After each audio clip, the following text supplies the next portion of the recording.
अस्सलामुअलैकुम दोस्तों, welcome back to my fourth vlog. आज का मौसम हो रहा है बड़ा ही प्यारा।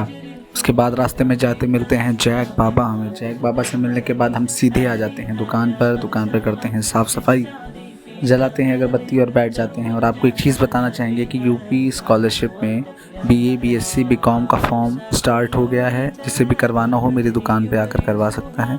फिर उसके बाद हम चल देते हैं एटीएम पर पैसे निकालने और पहुंचते हैं। फिर हमारे साथ हो जाता है स्कैम।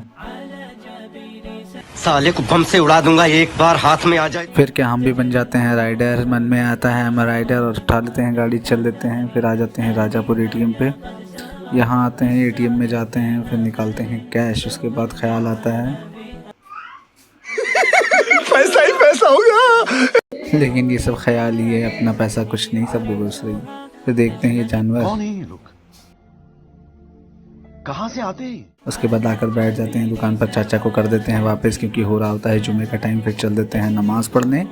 नमाज़ पढ़ के आते हैं, निकालने लगते हैं आधार कार्ड। आधार कार्ड को निकाल कर लेमिनेशन करके दे देते हैं कस्टमर को। उसके बाद हमारे चाचा आ जाते हैं, जिनको कुछ काम करवाना होता है। इनसे इनका काम समझते हैं, इनको काम करके दे देते हैं। उसके बाद हमारे मोंटी भाई आ जाते हैं। मोंटी भाई से मिलते हैं, इनसे कुछ बातें करते हैं। उसके बाद दुकान पे लग जाती है भीड़। इन सब का करते हैं काम करने के बाद जैसे ही फ्री होते हैं वैसे ही आ जाते हैं हमारे भाई यूसुफ और साबान। और साबान अपनी वही फिर मस्तियाँ शुरू कर देता है। फिर उठ के चल देते हैं हम चाय पीने। ब्लॉग को करते हैं यहीं पे एंड। Thanks for watching.